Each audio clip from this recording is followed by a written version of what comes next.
Do we? Hello. Oh, go ahead, Chris. No, if we're live, sorry. I assume. Are we tweeting out that we're live? Yeah, go ahead. Yeah, now you just reshare what I just tweeted. Okay. Out. All right. Okay, that's fine. All right. I didn't know it. And welcome to Tigers SRD on SportsRadioDetroit.com and the Overtime Media Network. I'm Rogelio Castillo. Alongside me is Chris Brown. You can find us on iTunes, Spotify, iHeartMedia, Stitcher, and Google Play. Tonight, we have two special guests with us from BlessYouBoys.com, Adam Dubbin to my lower left. So this is kind of like Brady Bunch boxes. And then Brandon Days to my bottom right, I think. I don't. If however you're seeing it, Brandon's to right I'm there. Brandon. Hi. Adam. I'm Adam Dubbin. No relation to Chad Durbin. Former Tiger reliever, and he played for Philly, I think, too, as well. So, plenty to get to this evening. We're going to talk a lot of baseball, but there's a couple things going on in the world that are as chaotic. Reddit has taken over Wall Street, apparently. We're going to talk a little bit about Hank Aaron, who last week when we recorded the show was on Thursday, but Hank Aaron passed away on Friday. So I just want to give some respect to the Hammer himself. Oh, no, it was he the Hammer? Was he also the Hammer? Yeah. Okay. Hammer and Hank. Yep. Hammer and Hank. Okay. I was thinking of because I know Hank Greenberg was a Hammer too, right, Adam? Yes, he was hammering Hank. Hammering Hank. Yeah, you call him hammering Hank, where Hank Greenberg was. I mean, Hank Aaron was the Hammer. The Hammer. Oh, okay. So there is a differentiation between the two. That's what I thought. Okay, and then we're gonna the ML Pipeline release their prospect list. So we'll go over the big four, baseball prospectus list as well, and then there's Keith Law's list, who for Tiger fans out there, I know everybody thinks that Keith Law is the devil, but who's actually very generous with the Tigers. I mean, I know that's a weird reputation for him to have, but every Tiger fan swears up and down. Every team. Yeah, every team. Every team, yeah. Part of it is his personality. Part of it is, whatever. Yeah. Part of it is that the Tigers never had a good farm system, and so he just shat on us for 20 years. Yeah. He's been doing it a long time. I don't necessarily blame him either. So, but so then we're going to talk to Derek Holland signing Wilson Ramos, the newest Tiger. Alex Avila went to the Nationals this evening, signed for a 1-year deal, which a lot of Tiger fans thought it was just a foregone conclusion, but I didn't think he was going to come back. I mean, why do a third tour of duty here when you've suffered maybe 2 tours of duty enough and you want to work for your dad? I mean, sorry, it's just, move on. And then we're going to talk a little bit whether or not to bring in Colton Wong or an infielder. So this Brady's get a second chance, or Brady's get a chance in spring training. And speaking of spring training, February 17th is when, pitchers and catchers report. So baseball's right around the corner, gentlemen. So this is my favorite time of the year. Yeah, we need it too. It's just been 365 days of absolute chaos and strife and pandemic debacle, and it doesn't seem to be slowing down. The GameStop Reddit situation is just another just an average day these days. Just another crazy story in the news. Yep. Well, let me ask you guys something about that, because I feel like there's been a lot of what's funny about that is my wife loves TikTok. She's always on TikTok. And I feel like there's so many people trying to explain it, but there's not. I don't know why people are trying to explain when they have no idea what's going on. But it's the memes and stuff like that. But just everybody seems like they're coming together. Democrats, Republicans, whatever you are, is all combining and saying this is a bad idea, which is a strange way of unity. Yeah, I mean, to see Ted Cruz and AOC on the same side of something is kind of batshit crazy. Yeah, for sure. Can we swear on this, Roger? I should ask. I'll edit out later. So PG-13. Yeah, I'll do my best. There we go. Yeah. Okay, cool. Yeah. I mean, I think honestly, it shows that there is some overlap, but at the same time, the reasons why are a little bit different, I think. But unity is unity. That's what people have been asking for. And, here we are 8 days into the Biden administration, exactly one Passover of length, or if Passover is not familiar, one Hanukkah of length into the Biden administration. Here we are presented with an opportunity for unity. So, maybe it's sort of a little weird blessing only, the second decade of this millennium could give us. Yeah, I mean, it's just one of those, this has been going on with almost everything as, information is democratized, and, like Robinhood and, basically forced TDI Ameritrade and all these other providers to give people free trading access, no fee, immediate trading. And once you do that, you created, just in America alone, probably another, 40 million, day traders, like regular investors who are actually doing things and not working through a broker. And, as so often happens, the powers that be apparently just, thought this was no big deal and, didn't anticipate that things like this would happen. I mean, I it's another one of those things like the steroid era in the 90s where it just seems like everybody I knew, like when we actually had a conversation about this sort of thing, could see that coming. There was steroids in every other sport. All of a sudden, all these dudes are hitting dingers. And, the same thing is going on here. We know that, that hedge funds play, huge, outrageous, uncovered bets on, on stock movements. And they targeted, a perfect target in Melvin Capital. They were deeply, deeply leveraged. And, as soon as the prices didn't go down the way they thought and they had to cover, boom, you got one squeeze. And it's just built into, a couple more since then. And, and now we're at the point where, the empire is striking back, because I think, like the results of this are already kind of in the books, the fact that if you get yourself in that exposed to short position as a company, they're going to, we're going to target you, like you're an easy target because all we have to do is not let the stock fall and you're going to have to buy it all up at the prices, that it's at then. So, I think the effect has already been had because they're not going to be able to do that sort of thing anymore. It wouldn't surprise me either if they move pretty quickly to hide short interest, to somehow make that less, accessible to average investors or put it on some kind of delay where they only have to file and the filing doesn't become public for 2 or 3 weeks until they've already sort of made their plays.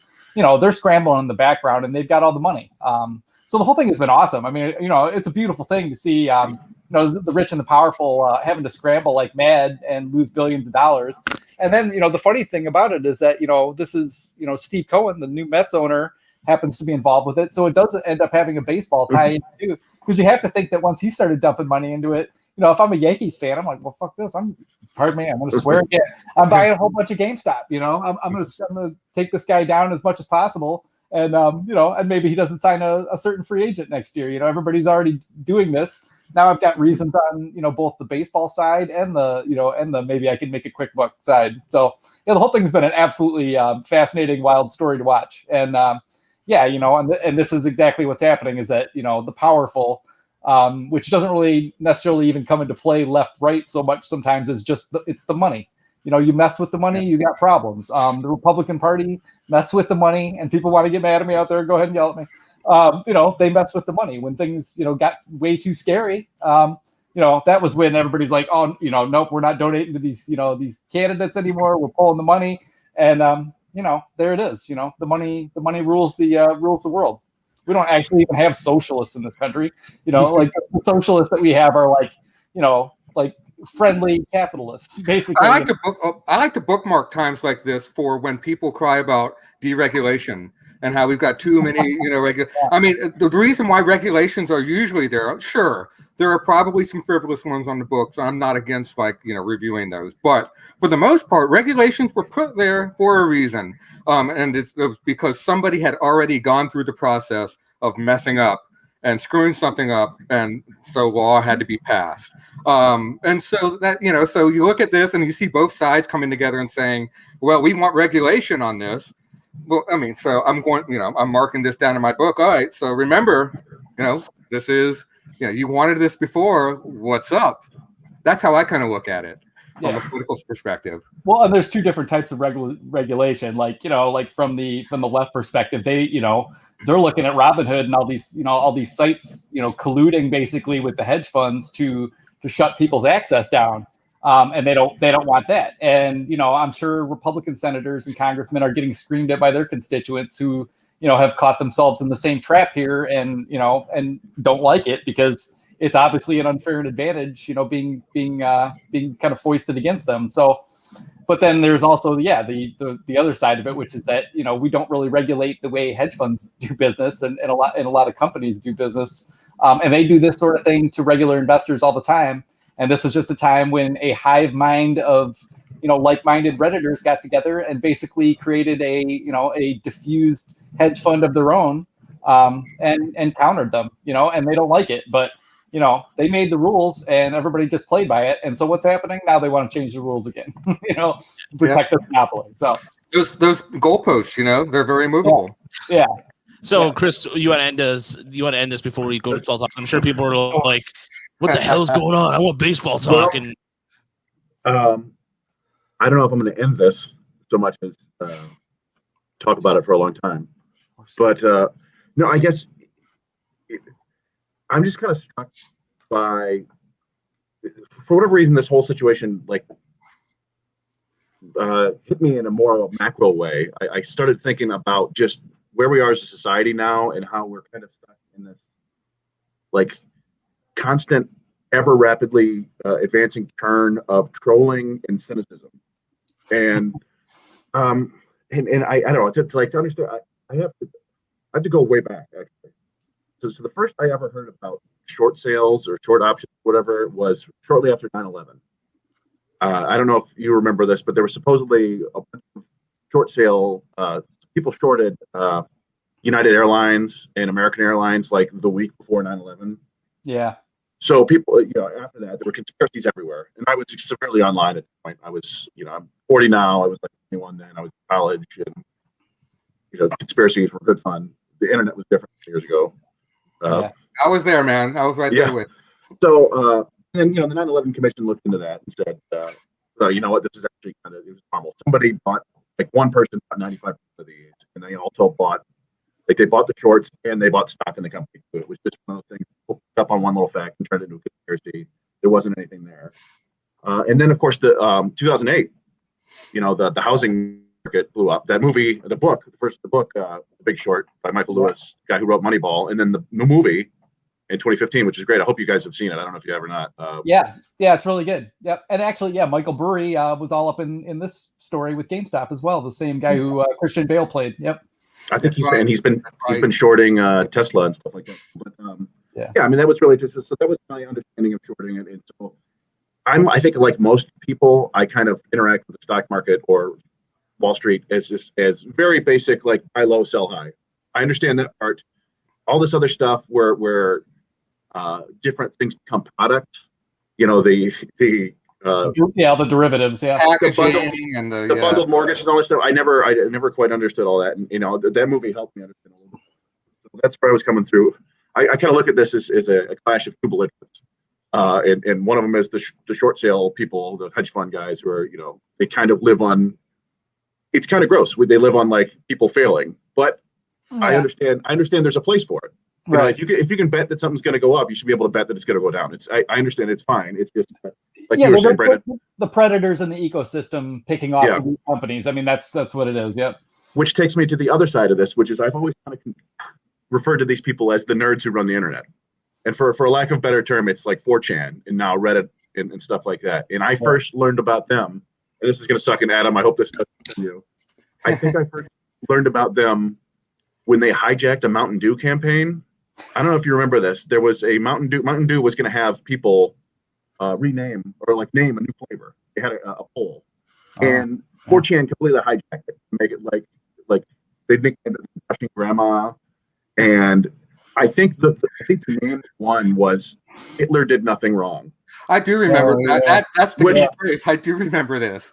Yeah. Which I swear at the time I thought it was hilarious, and not because the anti-Semitism. I want to stress that I thought it was hilarious because it was a corporation that got trolled really hard by some people on the internet, and I thought like if it was a corporation, nothing more that you would hate than accidentally be anti-Semitic. You know, and so I thought it was hilarious. But then I very quickly learned that what I thought was funny and like ironic anti-Semitism was there was a lot of that really in there. We've seen it over the last 10 years or so. We've seen, I mean, Pepe the Frog. They hijacked.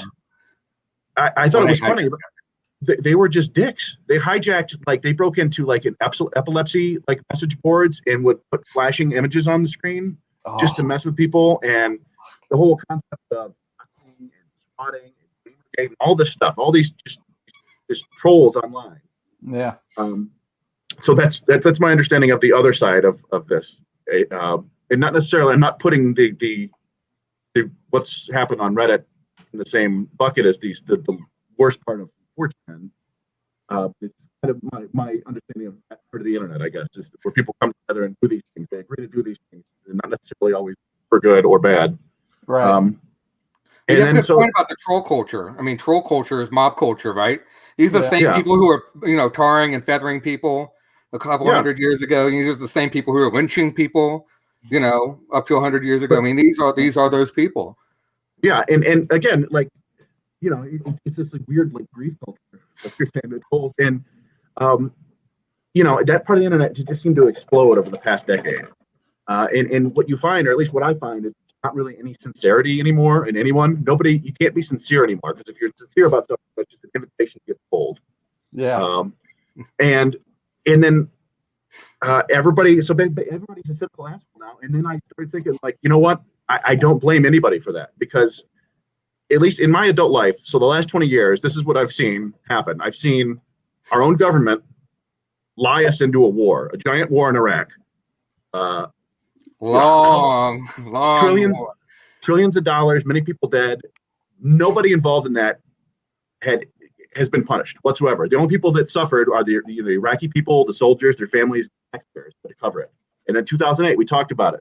The bankers created these BS products full of garbage, and they got bailed out by us. Not by us, but the government representing us bailed them out. So I don't know if anybody went to prison for that, but they got bailed. I mean, some of the companies, a couple of guys maybe in what was it, not Morgan Stanley, the other one that got clobbered. But yeah, I mean, people didn't really go to jail. No. So it was mostly golden parachutes, man. Yeah, like the airborne infantry.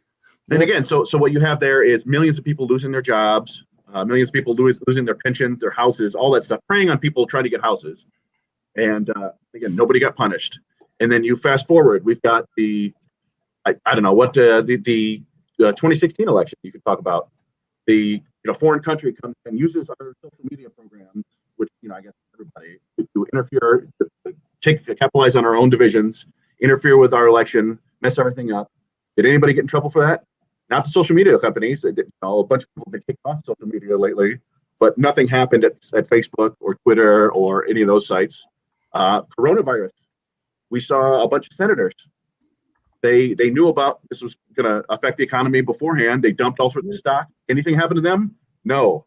Kelly Loeffler did lose her election. That's all I think. That's about all that happened. Yeah. But nothing legal. Nothing. Right. Nothing going to keep her. And then we see it again. So the 2020 election, the Capitol insurrection, and this is the fallout from this seems yet, but I'm pretty sure I know what's going to happen. All the politicians who spurred this on by lying to the people for months and months, nothing's going to happen to them.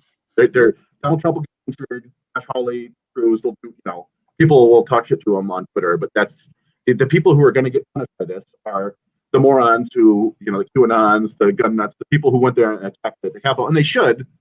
Right. But again, and I don't have any sympathy for those people, but like I understand. I kind of admire almost the revolutionary spirit. Like they felt like the election was stolen from them. They were completely misled and way off base, but they were fighting back against the cynical belief. Like, no, this isn't. You're not going to take this election from us. We're going to fight back. And once again, to some degree, you have to take them as in their own reality. They believe what they were doing was the right thing to do. I mean, if I actually believed, that the entire election was rigged in 2016, you might feel, Democrats might feel the same way. But of course, then there's also, I guess what this all comes down to is the question of, very diminished consensus reality at this point. And that's, and that's a big part of what the internet has wrought. Yeah. In some cases for better, but in large amount for worse. Yeah. And I realize like I told you, this is long-winded, and I'm getting to my point here, where it basically, like obviously those people committed a whole bunch of crimes. They've broken the Capitol. Their biggest crime against themselves was somehow believing that the politicians that they've chosen to follow were real and not exactly like all the other politicians. They don't really care about you at all. They don't care. They were doing this all to stay in power. It wasn't to help the people. And then so we come to today or this last week with GameStop, and we see almost like one of those old school fun internet things where people on the internet are like, hey, this company, like you were saying, Brandon, they were leveraged and they're messing around, it screwed up with GameStop, and hey, here's a chance to stick it to a corporation or a hedge fund and make a whole bunch of money. And people did, and I think, I haven't dug into all that. And I'm hoping that a bunch of good people made a bunch of money and a bunch of bad people lost money. But I fear that in the coming days, we're going to find out, a lot of good people lost money here too, because through their 401ks or something is tied into this and they're getting screwed. And just yet again, what I've seen is basically I look at Wall Street as like the world's biggest casino, right? Yeah. And there are ways to beat casinos. You can cheat for one, but you can count cards. You're part of the casino. You can team up with other people and beat the casino. But when they find out, they break your arms and you're banned for life. Because my grandfather actually could do it with blackjack. He didn't do anything except for blackjack, and he'd go on cruises. And he explained it to me once. Never really stuck. But he was also an organic chemist from Ohio State. So he's a pretty smart cat. And so he would go, and we would go on cruises, and he would make $400 to $1,000, and he knew when to stop. I think that's the thing that was the key for him, was he knew exactly when he could keep going, and then when he had to stop and just take what he had. Yeah, there are ways to do it. It's a skill, and there are things to do it. And basically, casinos will tolerate some losing because they know they're going to come out ahead eventually. But this is how it works. Once you exploit the rules, they change the rules because they make the rules, and the only rule that matters is that they don't lose. So that's what we saw happen today. What Robinhood? You can't trade this stuff anymore. You can't do this stuff. So there's a class action lawsuit now or whatever. But yeah, we know what's going to happen. We know what's going to happen. The rich companies are going to get pulled out of this somehow. The hedge funds will be fine. Some people are going to get screwed. And so I just come back to this never-ending cycle of like, this was just a big troll because everybody's so cynical. And it worked, and it's still going to get stopped. And so we're just going to get more and more cynical. And I just picture, in my head, the end of the world, the apocalypse. And all we're doing is just trolling and memeing our way as society collapses. We're just sharing pictures of Bernie Sanders and things like that. But it's the end of the world, and we know it, and I feel fine as we know it, and I feel fine. It's definitely in play here. Yeah. I apologize for that extended screed here on a baseball podcast, but that's just what the sort of stuff I've been thinking about. It just all plays together to me. I've been paying close attention.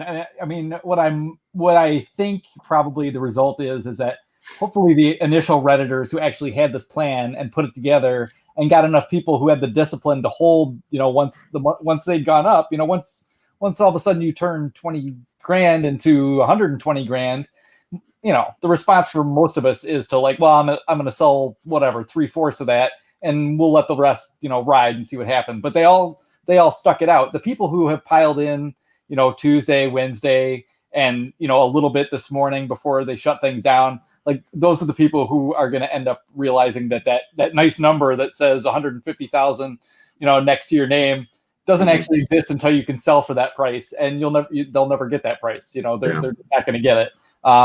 Who knows how long it'll take? There might be another little squeeze tomorrow, but yeah, you'd have to imagine by next week, one way or the other, it's just going to absolutely just crater. And the wild thing about it is that, like in the AMC case, I'm sorry, this is a baseball podcast, but I've got a lot to say about this topic. Yes, the AMC thing, it might have saved the company because a lot of people started trying to do this to AMC, the movie theater company, which was kind of bordering on the brink. They were needing new financing to get going until we can open things up again. And this kind of provided it. It's and in a similar sense, like GameStop issued, I think like 30 million, I might be wrong about the number, a ton of new shares in the midst of this because there was so much demand. And so that, might keep that company going for, another year or two longer than, its natural lifespan probably should be, because no one needs to really buy physical discs for too much longer. Although I'll be honest with you, for my Switch, I prefer to have that little, that little disc thing, that little mini SD, like that. Well, I'm a hipster doofus with like 100 records and 1,000 CDs. So yeah, but normal humans.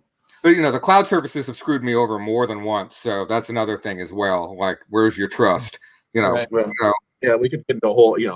video games are my day job. We can get a whole other thing about how they used to release games that were finished and were good, and now they don't. They just release whatever, and then they update it 1,000 times.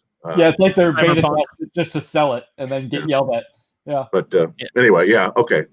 I'm done with my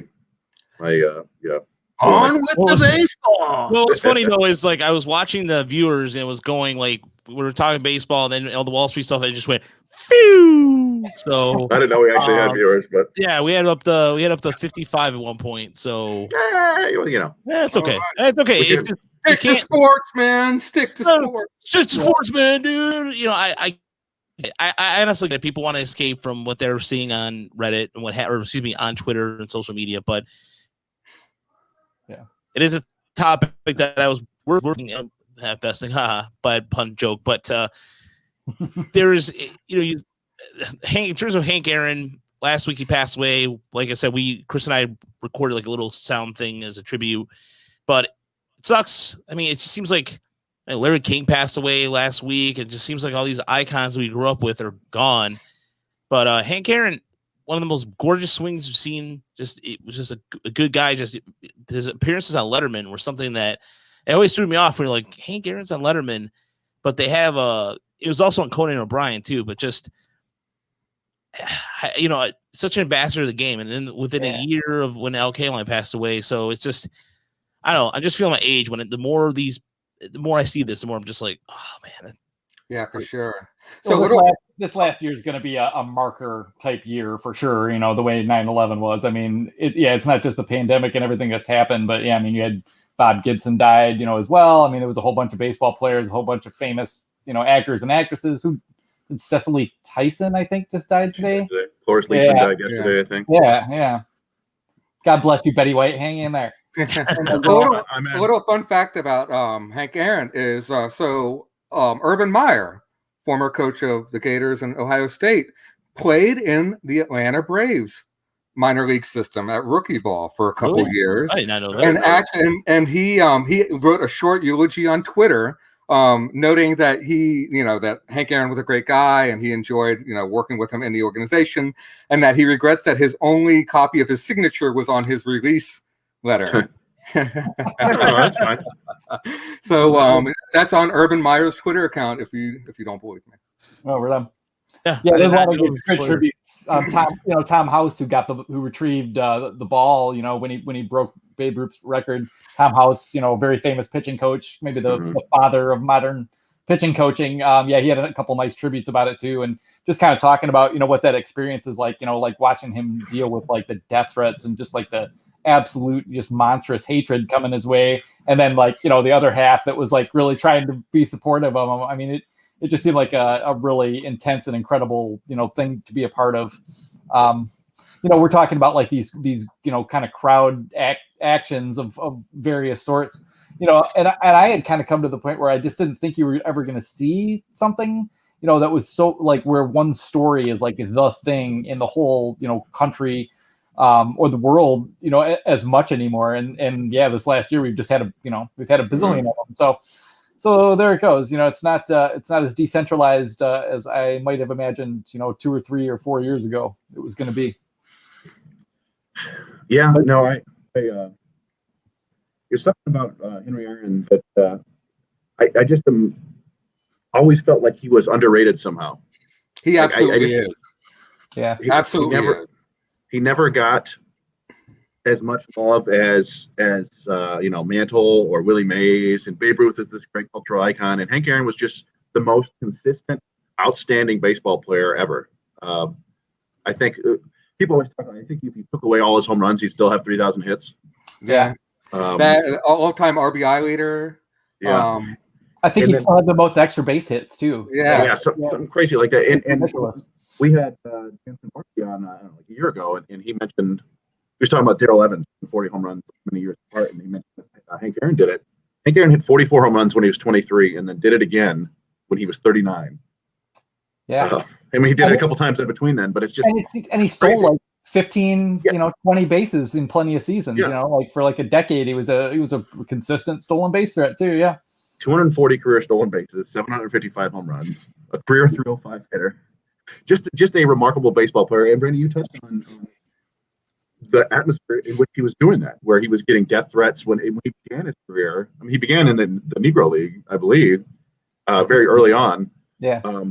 And he began his career. There were hotels he couldn't stay in, like he had to sneak out the back door, stuff like that at the beginning of his career. And by the end, he's still getting death threats, and just and what he was always just a remarkably, I don't know, like a calming presence. I don't know how to describe it. Like he never seemed like a guy who. I mean, I was never around him, obviously, but like he seemed very down to earth and very even keel. Yeah, and I don't know, just a remarkable. And then he was a civil rights activist in his way, and I don't know, just one of the greats. And it sucks. I mean, Brandon mentioned it. Like I don't know how many we've lost, like a dozen Hall of Famers in the last year. Yeah, from Seaver and K-Line, and Lou Brock died too, didn't he? And yeah, he did. Negro and Don Sutton. Yeah, so many. And I don't know if it's just part of like that era, just so many Hall of Famers from that era, and they're all coming to be a certain age. It's going to happen, but it's kind of wild. Meanwhile, the Hall of Famers from when we were growing up, well, none of them are in the Hall of Fame. Yeah. Did we all catch the Boo Boo by, I believe, Passan, who got roasted for saying that Hank Aaron ignored the racism around him? Yeah. And that was a really bad misstep. But he seemed to make amends quite well. But there's that thing where they want to, they want to say like, he handled it and he didn't let it bother him, and it's like, no, he didn't let anyone out externally see that because it didn't help him any. But he was fighting through that shit, every day. So don't diminish it. Yeah. I mean, what his comment after he broke Babe Ruth's record was, "I'm just glad it's over." Yeah. Like I don't know. I guess we've seen that. We saw that with Roger Maris. Yeah. As a player, who I these two players aren't exactly comparable, but I kind of think of like Adrian Beltre. It's like if you doubled Adrian Beltre, you'd have Hank Aaron in terms of a guy who just kept being, one of the 5 best players in the game for 20 years, and like maybe only rarely was thought of as the best or maybe never quite got there. But Adrian Beltre just, all of a sudden you looked up one day and it was like, oh, this dude's almost got 500 home runs, been at this for 20 years. He's done all these things. Yeah. He was that type of guy until he broke the record. And then it was like, oh, that's a good comp. Though, to be honest with you, it's really hard to comp a person who is at the top of the hill. At the best, yeah. That's like Babe Ruth. If you put, 3 Mark McGuires together, or so, it's fun. But Chris was saying, Hank is underrated, unappreciated, or underappreciated. I mean, he's certainly one of the 4 faces on the Mount Rushmore of baseball. To be honest with you. He's only won one. What blows my mind is he's only won one MVP, and that was in 1957 for a year. I mean, we have 44 home runs and 132 RBIs, and he had 369 total bases. I think he's the all-time leader in total bases with 6,856. But that's where you talk about the underrated part of that. One MVP, and look, the National League back then was stacked. You had Willie Mays, you had Orlando Cepeda with St. Louis. You had Lou Brock. I mean, the Dodgers had their own twinsome towers with Drysdale and Sandy Koufax that could. I mean, that's when pitching could win MVPs like that. On St. Louis. Yeah, and you're also in your own team. You have the shadow of Warren Spahn on you too as well. So I mean, it's just like in what was Les Kane or what was it? The Tigers pitching coach of '68. When you have what was that term, Chris? Spawn and Sane. Yeah. Pray for rain. Yeah, pray for rain. That's yeah. Yes, I've heard that. Yeah. Johnny Sane, I think his name was. Yeah, he invented this like device where they helped Danny McClain and Mickey Lillard get better as pitchers too. So, but anyway, it's just crazy to me that he just 8 straight seasons of 300 or more total bases. It's just unheard. It's just the model of consistency. And he made the All-Star every year until his last season in 1976. I mean, that's just and that's saying something among your peers just to be out there like a boss like that. And the OPS plus, you know what? He only had one season of OPS plus under 100, and that was 1975, the second to last year, 95. What was he, like 45 by then or something? 41. He was 41. Okay.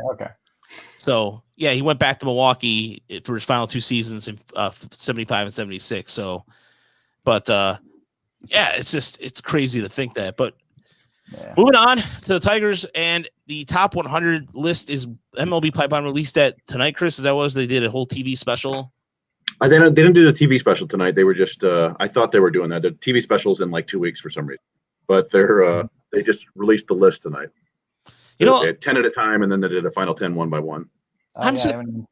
MLB does some weird things. Like they schedule things when I don't understand how they schedule their TV schedule. I mean, they sit there and go, "Oh, there's nothing on. Let's just not do anything." What? Yeah, there was the Hall of Fame show with no one elected. Like 3 hours scheduled in the middle of a week, in January for no reason. So we get people complain about rightfully so, but Kurt Schilling trying to bail himself out like an idiot. But it's just. But anyway, the pipeline stuff. I don't want to even get into the Kurt Schilling stuff because it's a headache. Honestly, he doesn't really deserve the bandwidth. No, he doesn't. He just really doesn't. No, and he's Anyway, my standing has always been that there should also be an asshole Hall of Fame. He should make that. He should be a first ballot, and he can be in the Baseball Hall of Fame and the Asshole Hall of Fame, along with Alec Baldwin. And we can put that in Cleveland, right? Yeah, somewhere like that. Arguably, you could put Barry in there too, Mr. Bonds. So there's a lot of. Barry can be in both, I think. The Asshole Hall of Fame doesn't discriminate based on anything. If you're an asshole, you're going in. Yeah. Goose Gossage. Sure. John Rocker. Anybody. Yeah. I'll take nominations all day long. Anyway, there's plenty. John Crook. Let's talk about the positives, Chris. Really. Let's talk about maybe I'm a little bit negative. Yeah. Let's talk about the future. And the pipeline release had Spencer Torkelson at number 3, Mize at 11, Riley Green at 21, Skubal at 24, and Manning at 25. Baseball prospectus list, which is what Chris would call eccentric, and he's correct about that. Spencer Torkelson at 13. Wasn't the word I used, but yeah. Yeah, well, for PG-13 purposes. Yeah. They have Riley Green at number 19, Mize at 26, Manning at 46, and this is the one where I kind of scratched my head about. Skubal at 99. Yeah. Keith Law's list was Mize. Keith Law's list. Mize at 11, Torque at 18, Manning at 21, Skubal at 22, and Riley Green at 34. So all the lists were very different in some way, shape, or form. But even I think Baseball Americas was even, all 5 Tigers were within the top 30. But there was a good representation on Keith Law's list from the AL Central, as the Royals had some names up there as well. But this is the Mega 4, and again, list or list, it doesn't really matter at the end of the day. But it was. Can we attribute some of this variation to the fact that there wasn't really much of a minor league, season last year? If any, like the visibility of all these players has been minimal. I mean, Mize took a tumble because he went to the bogs, but he's kind of getting negative marks for simply following the progress that he was supposed to be following. These numbers are crazy. But I take everything these days, to be honest with you, with a grain of salt, given the limitations that we have in the COVID era. That's my 2 cents just looking at this, on top. What's interesting too is that, like Chris and Roger, we've talked about this on podcasts before, that there's so much more data now that you would think that at some point you would see more consensus because prospect sites, who don't necessarily have like pro scouts working for them, on every aspect of this, and seeing players would start, leaning on the data a little bit more, and you'd see a little bit more homogenous type of lists coming out from people. But, I mean, that's what it comes down to, is that, people, there's no points for getting these things right. Everybody has their preferences and players that they favor for whatever particular reasons. And I mean, we've all kind of learned that, it's about batches. It's about like these guys belong in this kind of bucket at the top, and these 30 guys are all basically together here. These 50 guys are together here, and you can kind of mix it up, however people want to. It's more interesting reading the scouting reports and just seeing if anybody's like got kind of an outlier take and maybe notice something that hasn't been considered, all that sort of stuff. But yeah, there's definitely some surprises there for me, though. I mean, I personally kind of have Riley Green sort of number one now for myself. I can't help but wondering if Spencer Torkelson isn't getting this higher ranking because he's listed as a third baseman. I mean, if he's a first baseman, yeah, he's probably still one of the 3 or 5 best hitters, among all prospects.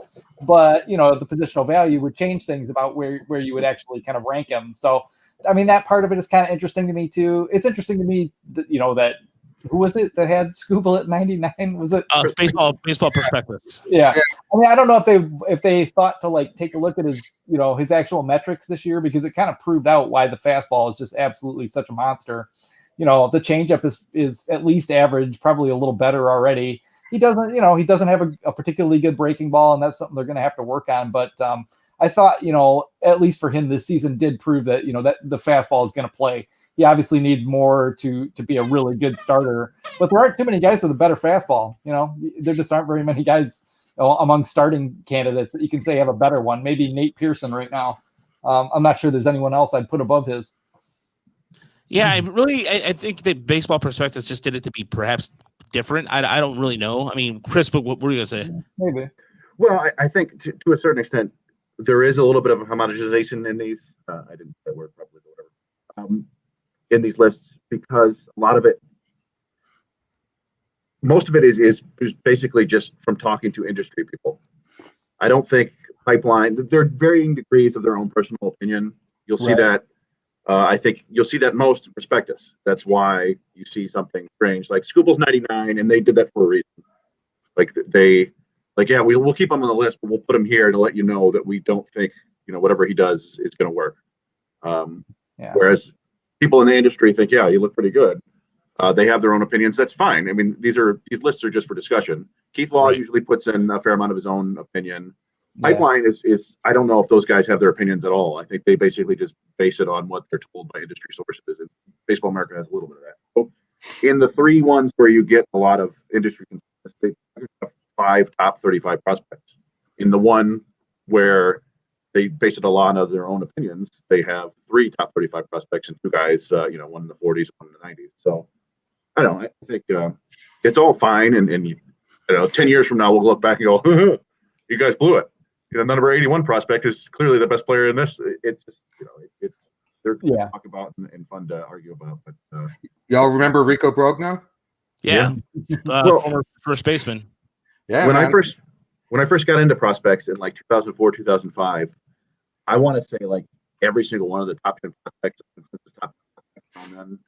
busted out. It was Andy Marte and Brandon Wood and Lance Village and just so many guys. Jimmy Hermida, all these guys, it didn't work out for one reason or another. And Jeremy Hammonds comes to mind too. Jeremy Hammonds is and I guess the one list we haven't seen yet is Fangraphs, which is usually pretty interesting and well explained, which I would appreciate. But it's fun. And the only thing that always bothers me is when fans don't particularly read up on much of this stuff. We'll just look at it and a player doesn't work out and they're like, what happened? He was prospect since Verlander, and you go, no, because he's number 8 doesn't mean he's going to be the 8th. I don't know, but it happens. Well, and there's a whole side effect.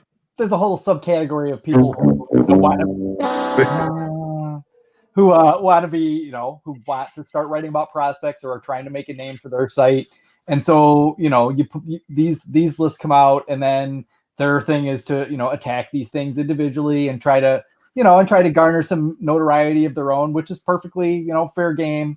But yeah, I mean, I think we all know that, people who get worked up about prospect lists and actually get angry back and forth as though they were some kind of crystal ball of the future, are all kind of being ridiculous. So, or complain that your reports are too long and long-winded and you shouldn't be doing that. I don't know what's crazy about that, but honestly, to me, doing this for Prospects Live, I've learned quite a bit about just looking at a player, and it's all subjective. You can look at somebody and go, okay, well, based off what I see, I don't. For example, I got in a conversation with Prospect Jesus about Nick Gonzalez because he hasn't played a minor league game yet, and I was hesitant to give him a 60 hit tool because, trust me, I've seen him in Cape Cod. I'm like, all right, well, if you see him in Cape Cod, dude, I'm going to trust you more than I can trust myself because all I'm seeing is video, and it's a far different experience from in video than in person. But it's to me, when you're running up somebody, if you're talking prospects, it's your opinion. You can back it up. You don't have to argue about it or get into stupid discussions about how long a report is. Again, that doesn't matter. The point is that if you understand it, like even with like people were complaining that, well, Isaac Brady's not on this list. Well, there's other, I mean, sorry, folks, he's really high on the Tigers list, and that's fine. But there's other third basemen out there. You can pinpoint to the Mets first round draft pick in 2019, the kid out of high school in Texas that's 6'3" and looks like a bruiser. Yeah, that kid looks like a bruiser. I understand that. Looking at other systems. So I don't know. I crack up when I see the people, the fans who also go, well, it's the future. It's the future. Let the kids play. Let the kids play. Okay. Well, you're gonna see that. You're gonna see it this year with the Pirates because they're basically a 4A team this year, and you're gonna let to see quote unquote the kids play. Then you're gonna complain when they start losing. When they let the kids play, or whatever prospects the Tigers did have in 2003, for example, they lost almost 120 games. Yeah, the kids have been playing the past 2 years. They just aren't the good kids. Yeah, it's just and like I said, I've been watching this farm system since the 90s. Like just watching Lynn Henning and doing these reports for Detroit News and Tom Gage when they talked about the prospects. I had a little highlighter and I would highlight certain ones that were from the local area when they used to do that in Detroit News, and then just look at the progress. I mean, they're trying to hype me up on Felipe Lira. Not happening. They're going to try and hype me up on Juan Encarnacion being a 5-tool player. Didn't happen. So it's just like sorting through the bottle BS of people's, like the industry telling you this guy's going to be really good. In reality, he's not going to be. Yeah. I mean, a good place to start, just for, to find some kind of objective path to it is just looking at tool grades. Because I do find that more often than not, like the deviation in grades between different sites, will be like a half grade, at most. Like most people kind of have a general, idea where these guys fit. And if you can kind of start from that point, you're usually on, relatively solid ground. But yeah, it's just all the, it's all the other stuff that can go into it, that you don't know about. And we've all learned to kind of, you parse the beat writer speech. Like if someone writes that someone is working on their defense, that means their defense sucks usually, because everyone is working on your defense. You know what I mean? So it's the best part of my game, so I've got to constantly work on it. Yeah, I know. If you're even talking about their defense and they're not in a premium position, there's a problem probably. So, yeah, I mean, you learn some tricks to kind of see through, some of the PR, but other than that, yeah, I mean. Look at the tool grades and, watch some video, have a good time, make your own list out there if you want to, whatever, yell at people on Twitter if it's what you need to get through the day, whatever. we have our list coming out soon, I think, or at least we're going to be, we took 5, we'll talk about that at the show. We had 5 of us, we all made our own list and we kind of averaged them out to see who we have as the top prospects. We're going to roll that out soon. But we're doing that as well. I actually just did my top 30 for the Tigers again tonight, and we'll probably do our thing when we just write all the reports and put them out in reverse order to see the suspense of who the top 5 are. If you can't guess, that's what yeah, it's the same thing. And it was a lot of, and it's gonna be a lot different approach than Prospects Live, where we're actually running scout reports. And I just scoured the Mets, and I just did one on a fellow Rogelio Armentiros, the Cuban righty, who, by the way, I did not know was on the waiver wire, and the Tigers didn't bother to pick him up. I mean, I know he's a fringe. I know he's not like overpowering, what have you, he's an overpowering pitcher, but I wouldn't mind that in the rotation. I didn't know. I didn't know he was on. I've got a lot of guys the Tigers have watched float by on the waiver wire the past few years. And you look at the 30 to 40 guy, on the 40-man roster and kind of go, okay. It's always good to remember, when, to quote, I don't know, probably like Bertrand Russell said this, but, if you do not, whatever, to paraphrase, if you do not make a decision, you've still made a choice, free will, rush. Yeah. And the Tigers like to act like a lot of these things just sort of happen, like there's this natural progression. That guy didn't work out. No, the Tigers made a decision that Kristen Stewart, 3 years ago was going to be a good major league player. And as a result, they didn't deal him when they could. They made a decision there, and they were wrong. You never know. Maybe things change a little bit. But those are decisions too. And yeah, a lot of times when you see, especially an organization like this one, they just don't want to be responsible seemingly for as much as they can possibly get away with. And so it's just easy to, to not pick guys up. It's just easy to let things go until there's a perfect move staring you in the face. Speaking of a perfect move staring you in the face, Brandon, we're watching right here Tejan Walker pitch right now. That's a perfect move, right? I mean, you and I have been on this train since the beginning, and I've written 2 articles on him. Brandon, what do you like about him since he got off Tommy John? It seems like he's got this. His slider has been a lot more effective, and there was an article in Fangraphs 2 weeks ago.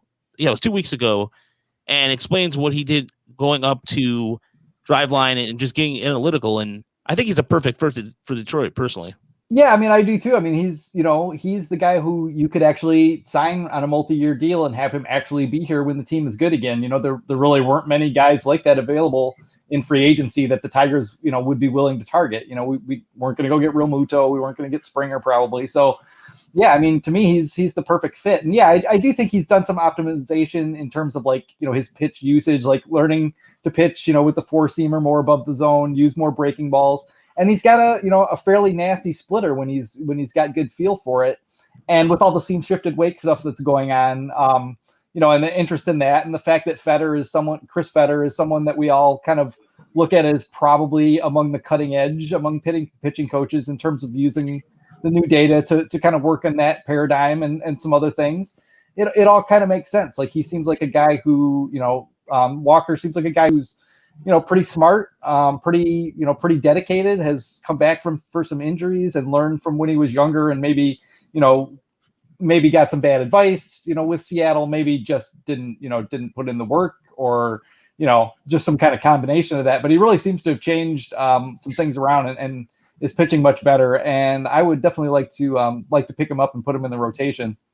Absolutely. And, we probably won't get him because, obviously a lot of other teams are looking at him the same way, and those teams are more attractive places to go. Everybody knew Drew Smiley had this velocity bump. These are the kind of things that, the top teams try to exploit. Oftentimes they're wrong too. Tyler Chatwood has been kind of a darling of that group the past couple of years, where it's like, but the stuff, you guys, the stuff is so good. Like, yeah, well, doesn't always play. So you never know. But yeah, I think Walker is going to be reasonably inexpensive, and we'll probably get snapped up by a smart team, and we'll probably pitch pretty well as long as he's healthy. My first memory of Taijuan Walker is actually JD Martinez hitting a 470-foot missile to center field on top of the camera well. Some Tigers fans might remember that shot, but yeah, back off the sinker a little bit, and I think he has. I think he's turning more 4-seamer breaking ball splitter now, and yeah, looks like he's in better shape these days as well. Yeah, and in terms of users, just for the sake of just for the Tigers, I think just having a guy like Walker gives you a solidified number 1, number 2, because if you're looking at what happened today with Jordan Yamamoto, I blanked out his name there for a second. The Tigers, you can put a waiver claim on him or try to acquire from a trade once he clears waivers, whatever, how the whole process works. I'm looking at the rotation depth right now, and they're talking about bringing back Norris to the rotation, which I know, Brandon, Chris, I know you guys have, and Adam too, same thing with I think he's better off in the bullpen, but that's just me. I know they're trying to extend Tyler Alexander again. They need something you're not going to sell me on David Martinez and Derek Holland, who, by the way, I think could work in the bullpen, but not as a starter. I don't know. It's just. Yeah, I think Derek Holland kind of fits into the if they're going to try Daniel Norris starting, then okay, now you've got a second lefty to put with Greg Soto.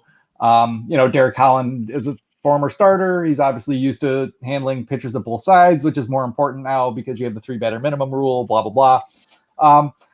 I would like to see Daniel Norris start. It's just that, this is the last year. It feels a little bit too late as far as the Tigers' purposes for him. because, unless they're going to extend him right now, and we all know that the Tigers don't extend anyone, they just let things run out and then go, oh, well, we didn't get very much for him. Sorry. And so they probably need to just optimize him in the bullpen, let it rip and see what happens in July and see if we can get something, good for him. He should, he's probably a pretty attractive pitcher to a lot of progressive teams. He's got the high spin fastball. He's a hard throwing lefty. He's never had an arm injury, really, which is kind of funny to contemplate considering how many injuries and the cancer scare and everything else. His arm's been rock solid, which is why I've always been betting on him to come back and get the velocity back. So, I'd like to see them Andrew Miller him if possible, honestly. Yeah. I mean, that's kind of what they did, last year. Like they were letting him go 2 innings, sometimes 3. And yeah, I mean, I think that's probably the way to go. Maybe he can make a spot start here or there, but yeah, I mean, if they're going to start someone, I'd rather they try Daniel than Tyler Alexander again. I don't think that's going to go well, but yeah, we just don't seem to have the need, pick up another starter somewhere, let Urania mix his way in there. And yeah, hopefully, Boyd and Fulmer do well, but it's just weird. I mean, again, like to go back to the other thing about not making decisions being decisions, they're just kind of deciding like, well, okay, we're going to pay Matt Boyd $6.5 million and we're going to assume Michael Fulmer starts. And those are, fairly wild assumptions based on what's happened with both of them the past 2 seasons. So, we'll see how it goes. I mean, I like both of them very much. I wish them all the best in the world. I think Matt Boyd had some issues as far as like the separation in arm slot between his slider and 4-seamer that particularly killed him last year. But, even if he sorts some of those things out, he's probably an average starter at best. So I don't know how valuable that's going to be once they've burnt another year and then, go try to trade him, a year from July. We're probably not going to do real well there. But yeah, the Tigers are bad at this. They're bad at a lot of the small team building things that go into getting good. And, there hasn't really been any sign of that changing. It's just by the grace of God that they've drafted pretty well at the top of the draft, at least, to have them in as good a position as they're even in. Positivity. What was that no, but even taking flyers on guys. I mean, I would say Dave Dombrowski, Randy Smith, they took flyers on players. Like you talk about, was it Jeffrey Marte was just a wire pickup they picked up, and he ended up being productive. For him. Well, I mean, we can talk about who's this? This is Erasmo Ramirez, who was signed on a minor league contract. I looked at his StatCast, and there are some interesting things that are, he's got a decent fastball spin, 78 rated in the 2008 percentile. Unfortunately, his sample size in the last couple of years is really low, really small, and it's hard to really deduct anything. But he's got 5 pitches, total that, he's got a little bit of success. He's actually got, he's been pitching since 2015. He may be somebody to sort of watch out for in spring training, who could emerge as somebody as an option. Given that, we're really picking at the bone here, Yeah, it would surprise me a bit if he, is kind of in, sort of a 6th inning, type role for a lot of the year, kind of the way they used to use, Buck Farmer before he got better. I would expect to see Erasmo in there because, we all know what's going to happen this spring. There's going to be 3 or 4 minimum pitchers hurt, and you're going to need guys like that. So yeah, snapping up some of these guys makes sense. And I assume, when they can put, Faedo on the 60-day and who else? Somebody else has to go on the 60-day. I can't remember. There's going to be, so there's going to be a little bit of room, to kind of add, a couple of those like veteran starter types who don't get a job and try to use them in the bullpen or stash them at Toledo. Everybody will be picking up a couple guys like that, I'm sure. Yeah, and I don't dislike Ramirez. So we had a question when he was healthy. So yeah, you never know. We did get a question about this gentleman right here in Roberto Castellanos, who was just released by Houston, and hear him pitching last year in the Mexican Winter League. And this is an arm too that I like, and I think that if the Tigers would take a chance on him, I wouldn't mind this at all. Do you guys know anything about Castellanos and what he could offer? It looks like he throws a 2-seamer. Yeah, I don't know too much beyond what I see here on his Baseball Savant page. The one thing that kind of stands out to me that's kind of weird is there's almost no separation between his fastball and his slider. His slider tops out is average at 90. His fastball is at 90. His slider's at 87. And if you look at the overlap on the page, there's not a whole lot of distancing there. Though he's got a changeup that gives a nice little change of pace. It's actually lower than league average, and he throws strikes. Is the other thing that sort of struck out to me. That you look at his heat maps. And he's putting the ball there, mostly not in the middle. His curveball, he does sort of loft there. But he's pretty good at hitting the edges, be it the top edges or the outside edges from the batter. Just on the surface, what I can see there, I would be interested in taking a flyer on him and seeing, what Federer could do with him. Yeah, I like Yamamoto better, just because I think Yamamoto has the best pitch between the two of them in Yamamoto's breaking ball. I think that's a legit out pitch. Both of them are, basically 90-mile-an-hour type guys, not your prototypical hard throwing reliever.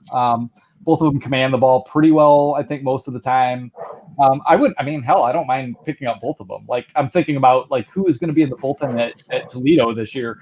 So yeah, please feel free to go get both of them for us. That would be fine. Probably neither one of them is going to have a big impact, but both of them are usable. They're both young enough to improve a little bit, and we're all betting on Chris Federer right now. I mean, that's kind of the big get this offseason has been AJ Hinch and Chris Federer. And so if you can give them anything interesting to work with, I'm all here for it. So yeah, I'd be fine with either one. I would prefer Yamamoto of the two. Chris, what about you? I'm with Brandon. I kind of like the idea. I mean, if they're out there, go get them both. They're both under 25. I mean, this is the sort of stuff we were talking about where you're not turning the roster enough to get, just cycling through some of these guys. It took them, 4 or 5 years to finally let Anthony Castro go, or they let him go and brought him back. And just, I don't know, it seems like they are more wary of losing a guy and having him succeed elsewhere than they are of judging a guy to not be very, very good and trying somebody else. And a lot of times they don't try anything with those guys, when they're in our system. Like, you don't see much change. And then, they hang on to them, longer than they need to, and then they're gone. And then some other teams just like, oh yeah, there's nothing there. And, teams just need innings. They're going to need innings this year. That's the thing I've been talking about for a while. Like, they're going to need innings. They only threw 60 at most last year. So if you can get any bodies to throw some pitches, that's fine with me. Has anybody heard from Anthony Goes lately? He's probably fishing. Well, that's the thing. I mean, he's still throwing hard. I know that. Yeah. I think he's still throwing somewhere. Texas. He was in the Dominican Winter League. He was throwing there for a while. Yeah. So go ahead, Chris. Oh no, I was just saying. We look. The Tigers. I wrote up they're adding Wilson Ramos. We haven't heard about the corresponding move to the 40-man yet. I don't think. No. But there are legitimately 8 options they could remove. I think they might go with Schreiber. That's my guess, just because he's a reliever and. But yeah, I mean, they've got so many guys that they could legitimately drop, and if they lose them, it's not a big deal, and most of them they probably wouldn't lose. So they could add these guys and not really, get hurt by it. But I don't know. I mean, we may see small deals made for both of these guys. That seems to be what happens every time. Like, hey, somebody's on waivers, let's go get them, and it turns out they traded bonus pool money for them. Right. Yeah. Yeah. Yamamoto would have the best. Guys, I'm going to take a quick break. I'll be right back. Okay. Yamamoto, by the way, would have the second best K rate among the starters in 2020. It's not a high bar, but no, I know among the starters, you're right. It was not a high bar to go with, but still, I think with him, I think it's coming off injury. 2020 is such a weird season in the sense that just you don't really know. You didn't really have an idea. That was weird. What? I looked up. Sorry. I looked up. I didn't mean to interrupt. I apologize. Okay. I looked up. Brandon left. I looked up, and Adam was in Brandon's window too, and I'm like, "Whoa, you guys are!" Oh, all right. No, but it's. I mean, Yamamoto. There's something there. I mean, again, but his fastball velocity dropped, so you have to be concerned whether he's just come back from injury. But the Marlins system's so stacked. I mean, they have Cabrera, Edwin Cabrera, who's going to come up at some point. they have starter depth for days. And so I think that what's going to happen here with the Marlins is that, I mean, their entire rotation, I think, is under 25 and under. I think they have one starter that might be turning 26. That's pretty good. So, I think this is also indicative of how slow the Tigers rebuild process has been. Where we're talking about a team like the Marlins that is getting rid of players that we're like, he'd be a good addition for us. Like the Marlins are ahead of the Tigers to rebuild at this point, and they have, like you said, their system is pretty stacked now. They got Meyer and they got Sanchez and they got Cabrera, and that not Sanchez is the only one who's up to the majors, I think. Yes, so yeah. Yeah, and they with JJ Bleday, and then I think another hitter. I don't know. It's when the Florida teams make you look bad, it's time to feel bad.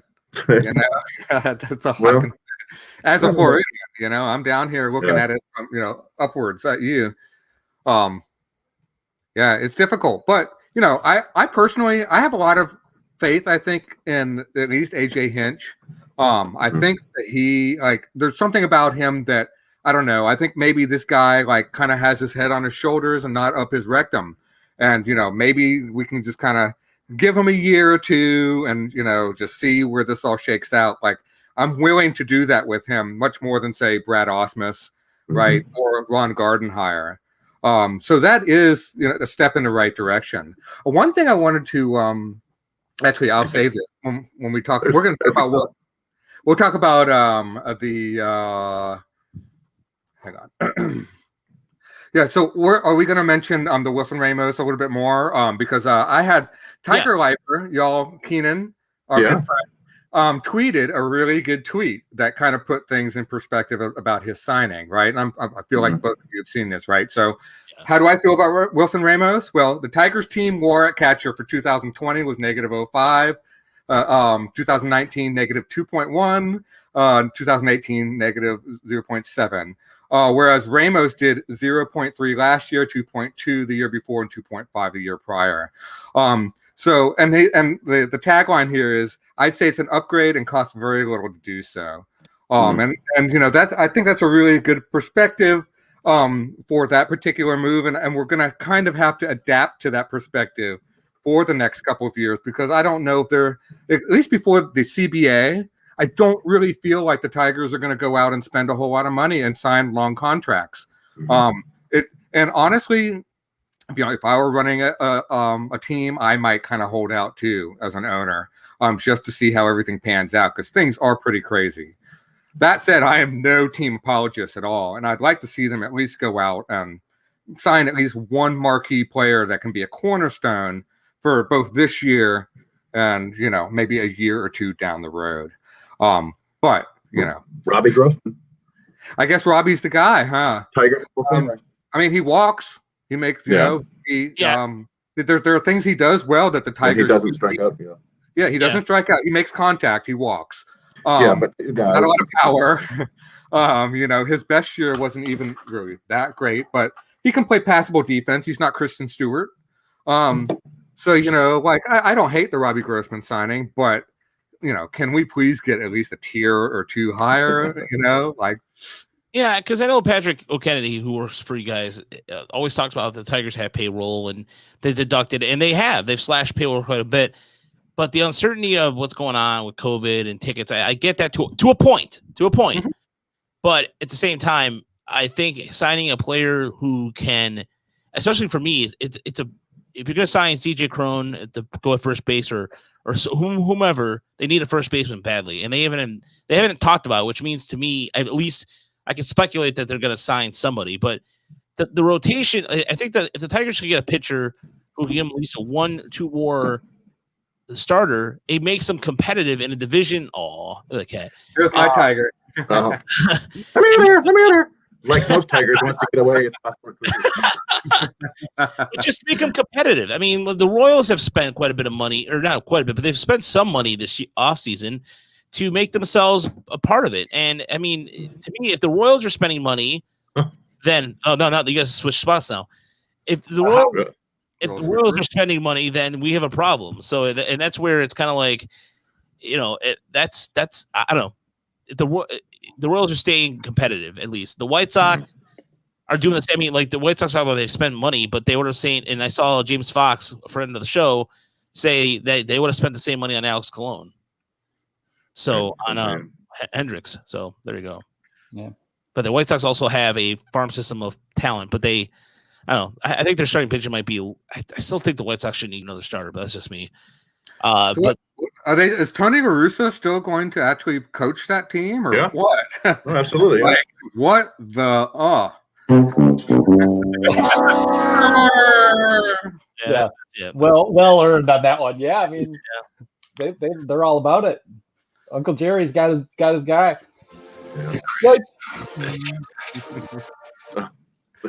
That's one of my favorite drops there. The Jeff Goldblum, you crazy son of a bitch, and that's what Jerry Reinsdorf might be. But no, but at any rate, it's as we're ready to the podcast. Look, Adam, I just think that one more signing, like Brandon, you missed this, just one more signing of significance, I think makes Detroit a little bit more competitive this year. I mean, if you're gonna, the future's now great. I mean, I'm excited for seeing Spencer Torkelson at West Michigan, which is awesome. It's gonna be close by, but until then, I mean, I want to see a competitive team on the field. I mean, the Tigers were fun to watch this year. In 2020, they were actually fun to watch. Yeah, all the injuries set in, so that was exciting, and you could see what happens. Yeah, I mean, we had a bullpen for a while. It was like, what the hell is happening? This is amazing. Yeah. But is it just me, or is it every season has this little stretch where the Tigers are fun, and it's usually at the beginning, the first couple of months, where they're somehow actually winning because they have less rust. I don't know how we do it, but and then even when we were good, it seems like we always, it's like it's just down the stretch, it was always just brutal on us. I'm hoping that we have a team now that can actually keep going, keep that fun going. Because the dog days really are the dog days when the team sucks. Yeah. I mean, I love Ray McConnell, by the way. Ray McConnell is such a good fan. Ray is a great guy, and he's totally right. They should thank him. I don't know about Garcia being the closer just yet. I kind of like to see a little bit more. The stuff is still kind of light for a closer in my book. Although if you're if you ascribe to the idea that the closer shouldn't be your best reliever and should just be someone who's like solid and will rarely give up more than one run at a time, kind of the Todd Jones philosophy of closing, Brian Garcia makes sense there. Yeah, I mean, I think overall the organization is going to be a lot more fun to watch, but I'm going to say the organization. I don't know how fun the Tigers are going to be specifically. But yeah, I mean, I might as well just preview an article I'm guaranteed to have to write in about 3 weeks. And it's going to be, the Tigers don't believe what they're selling you. They'd like to tell you, okay, we've got, it's kind of go time now. We're starting to compete, you're not really compete, but, we're starting to put the pieces together. We've got new manager, we've got the new pitching coach. They picked up Robbie Grossman, which was an inexpensive deal that I actually liked. I think Urania has like some potential maybe to recapture his stuff and be a solid starting pitcher for him. But, if the Tigers are trying to tell you that like, it's go time, well, they don't believe it. If the Tigers picked up, another good player and then sort of filled in the holes, you could believe what they're selling, which is that, there's the outside chance that, the young pitchers, do well, and that Willie Castro is, some modicum between what we think he is and what he did last year, and is actually like a pretty good player. Like you could believe that they believe those things if they gave themselves a chance to be like a 500 team. And there just doesn't seem to be any sign that they actually believe that, or that they're going to, to invest the way you would if you thought like you had an outside chance, like some chance where if everything kind of broke your way, Miggy stays healthy, and Casey Mize and Tarek Skubal are good, and Torkelson gets here by the end of the year, and Isaac Paredes, actually starts hitting for power.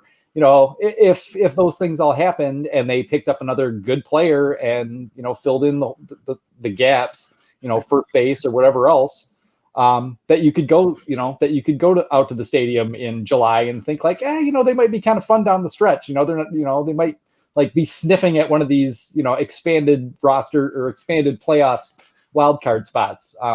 but I just don't think that they're going to do enough to remotely convince anyone that they actually believe that those things are possible, or that they're, close enough to where, making another acquisition that was notable would get you in the ballpark where, think in a perfect scenario, you could win 82 to 85 games.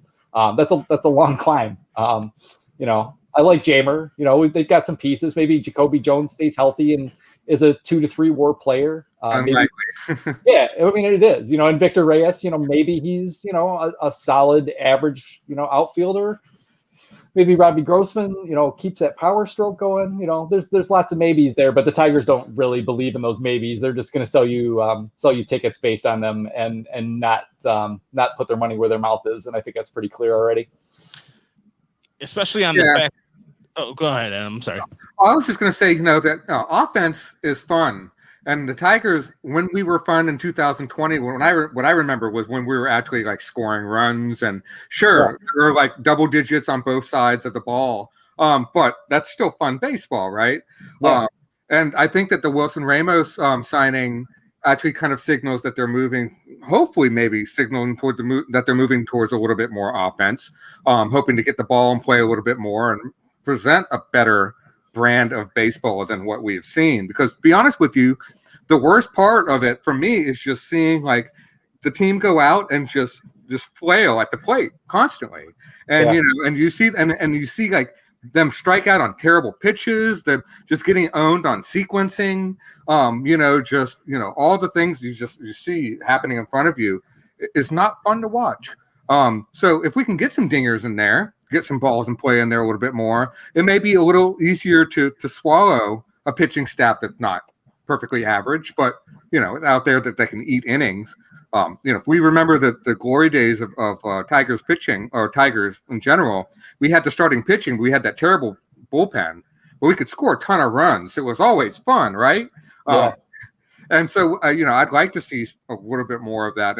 If the Tigers can show me that they're going to solve that run scoring issue, I will be more likely to tune in to a 9-8 loss than I will a 5-0 loss, right? It's also good for your young pitchers, right? Like you don't have to throw a shutout. You don't have like average to mediocre starting pitchers who go out there and as soon as they give up 2 runs, you're like, well, the game is kind of lost and they're under all this pressure because if they let up 1 or 2 more runs, it's over. Yeah, 60s baseball again, or if you got if you scratched off 1 or 2, you're fine. No, it's just to me, I still think that like the reason why I wanted to emphasize the pitching aspect of it all is that I've watched this team struggle when the Tigers have been bad. I mean, we talk about the 1996 Tigers, which has one of the worst ERAs I think of all time. I can't tolerate when I just can't deal with it, because just seeing somebody out there going, like for example, I'm thinking of the rotation, Sean Bergman goes out there and allows 9 runs in 3 innings. The offense is already crushed.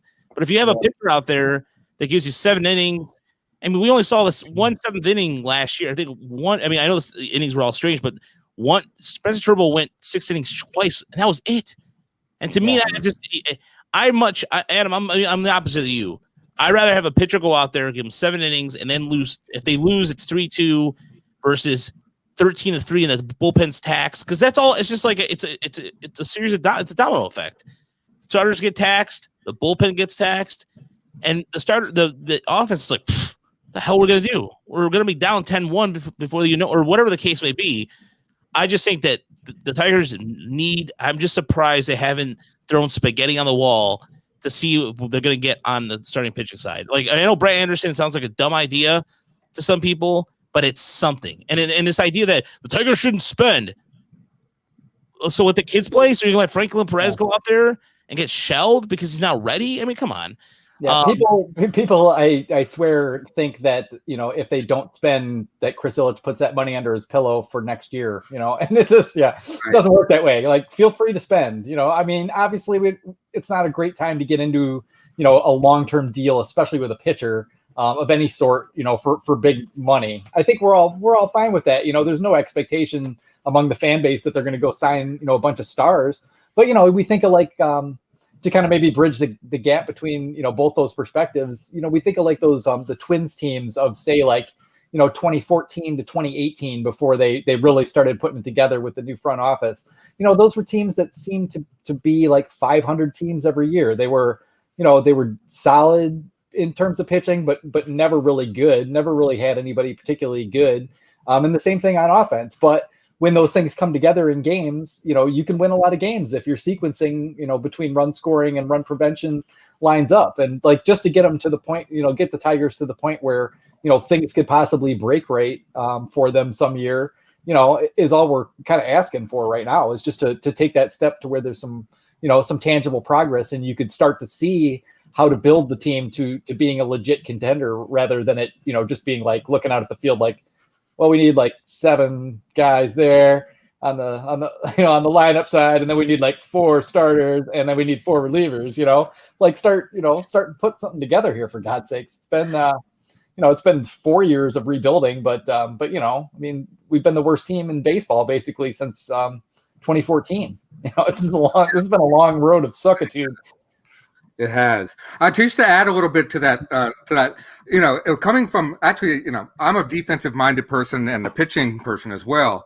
But the reason I think that I vouch for the offense is, in football you can always get a pick six, right, and you can score with defense. But you can't really score with defense in baseball. Can't really score with defense in water polo. Can't really score with defense in a lot of sports. So having that offense, if you do get down early.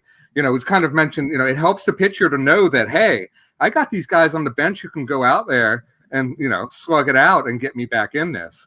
I think that's why I'm putting more of a premium on it these days, because we don't have, this isn't Verlander, Scherzer, Porcello, Pfister. We're not going to see something like that in the near future.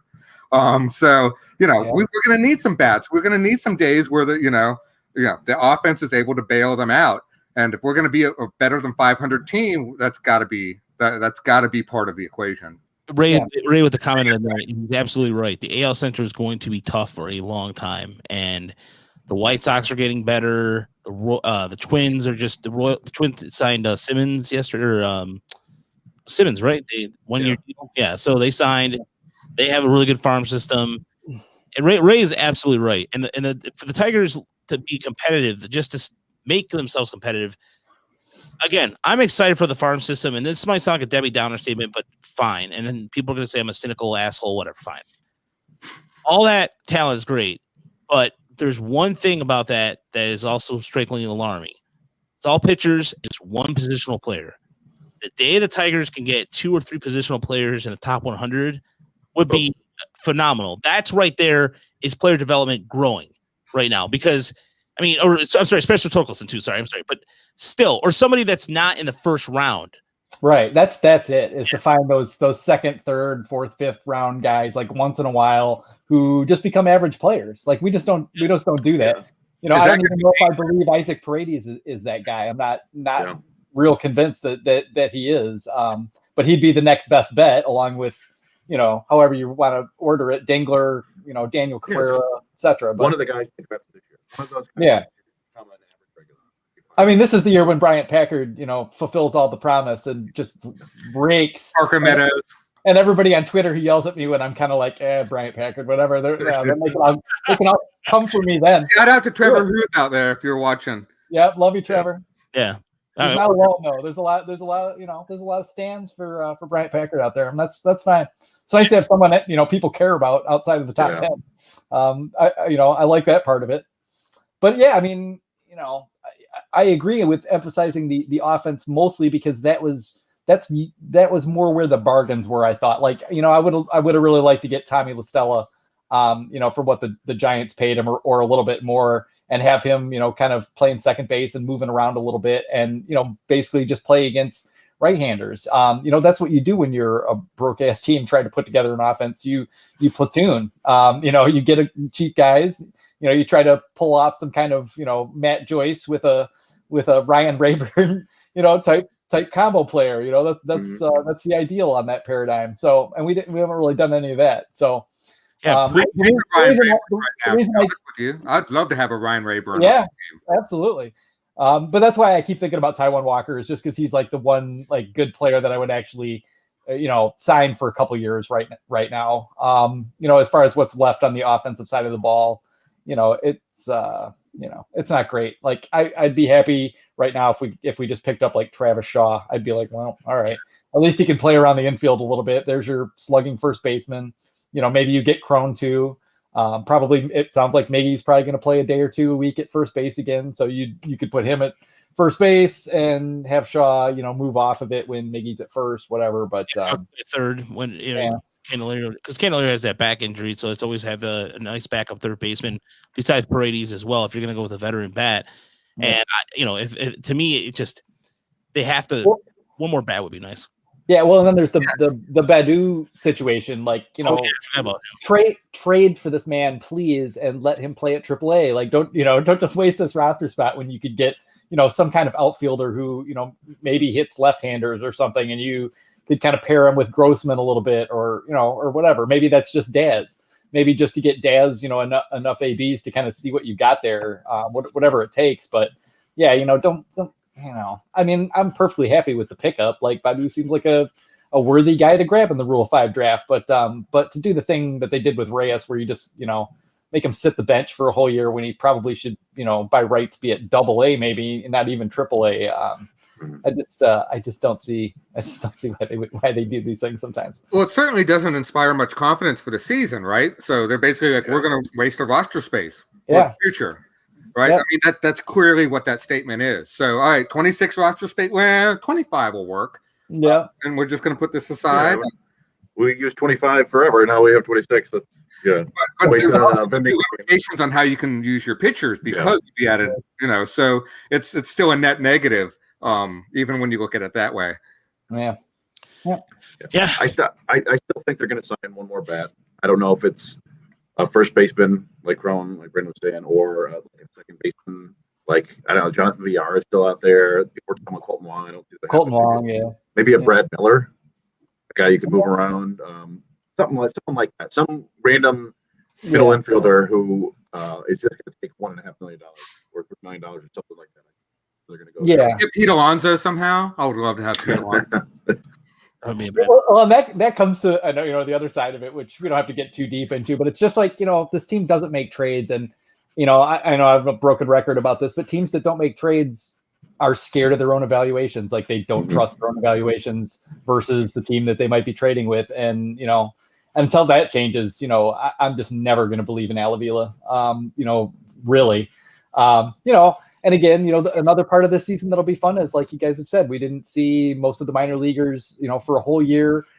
There may be some big surprises. We've heard, Matt Manning's arm slot has changed a little bit. He's altered his curveballs a little bit. There's some little details out there. Jake Rogers, has been in touch with Doug Lotta now, working on his swing for a whole year. Maybe he'll surprise us and hit 240 with power rather than 190. 190 or. Yeah, Jake. I want him to succeed so much, but me too. I like him, but yeah, the Tigers need some good news there. Period. And if they can get that, that'd be great. They'll get some good news this year. We didn't expect Gregory Soto to suddenly throw strikes last year, or Willie Castro to hit like 350 or whatever. I mean, something good will happen this year. I just don't know what it is. Yeah, and we didn't get to see. These guys didn't really get to work with Dan Hubbs or Kenny Graham. And they hired a new, hitting instructor for the minor leagues with Driveline. Yeah, I mean, they got him, and obviously they're going to be working with, Fetter and Nieves and Papa Coolbaugh, and so some of that stuff could pay more dividends than we expect. But yeah, again, that kind of goes to my okay, well, if the Tigers believe that, they would go get us a good offensive player and sign Taijuan Walker, and give us a reason to go buy tickets there rather than I'd rather just go to West Michigan. Yeah. And Toledo. I'd submit that maybe they're waiting to see if their own decisions on all those names that you just dropped pays off before they start putting their confidence in them. Yeah. I'm being very devil's advocate here. I want to believe the team wants to get better. We're just not seeing enough yet, though. But maybe if you squint hard enough, and if the light is just right, they kind of see it. Mm-hmm. Well, I'll say this before we end the podcast. I think what's going to happen is the next 3 or 4 days we'll see the signing. whether it's a minor one or a major one. I think the free agent market. I mean, I think by the end of the weekend, maybe Bauer will sign with New York, or wherever the case may be. And I really think that there's going to be some sort of the Tigers are going to do something. I think that whether it's Shaw or they bring back Crone. I mean, I know on Twitter his profile still says he plays for the Tigers, which doesn't mean anything at the grand scheme of things. But I mean, they could bring in Scope and Crone right now, and I'd be like, cool. All right, that's pretty good. I'm fine with that. let's see what happens. I mean, that's par for me. That's par for the course. They bring them back. We're at even 0. Yep, I'll give you a C for the off season or C minus. Then like met expectations. Passing grade is a passing grade. Yep. Just bring me Walker. That's all I want. I mean, it's going to happen, probably not, but just something. And you know what? And that's exactly Ray says it best. I just hope they start in time and allow fans in the parks, and that's what we hopefully hope for. We talked about that a little earlier. So, thanks for listening. Thanks for watching this evening. So, if you're listening online, of course, you're listening on Spotify. Thanks, or leave us a 5-star review on iTunes. If not, that's fine. Just leave us a review. Let us know what you think. We appreciate it. Thanks, Adam, Brandon. I know this was a kind of new format. This is the first time we've ever all been on camera. That's fun. We've all worked together in some capacity, but this is the first time we've ever actually. Sorry about my face, but this is the only one I got. So. Hey, look, we have faces for radio. That's cool. Look at me, my man. Look at this, man. Yep, here's my ponytail. If people are curious about the hair length at this point, pretty strong. Nice. Yeah, first time. My 43 years are well represented there. First time we did this, Hasty was giving me all sorts of grief for wearing like a knit cap. I look like a hipster, and I'm like, well, this is the alternative. I've got like a. Well, you are a hipster. I mean, if we start talking about music, that will become rapidly apparent. No, only in very, very select genres. I don't know. Yeah, sure. You guys do. Well, you're a father now. That's what happens. Yeah. That's what happens to hipsters. They become dads. Yeah, Brandon, I can go to Shoeglaze Haze, or I can talk about the band. I can talk about Sloan or various obscure bands. Yeah. There's Screaming Females is another one. That's if anybody who's Sloan Peterson. You write a Pixie. That's what's important. Chris and I can tell Mike Patton stories. There you go. Yes. By the way, I want to thank John, who's been leaving comments, and he said he's check out our channel. Yeah, thanks, John. We appreciate it, John. I agreed with his opinion on Soto. Soto's got an arm. I think he's got a lot of potential. He's fun to watch. He's a pitcher who you like to see on the mound. He's got intensity. Hopefully, we see a lot of him this year. He's got the Predator dreads. I hope he keeps the fucking dreads, dude. He looked ferocious. He looked badass in Dominican winter. He looks awesome. Yeah. Until then, we'll see you all next week. Let's see.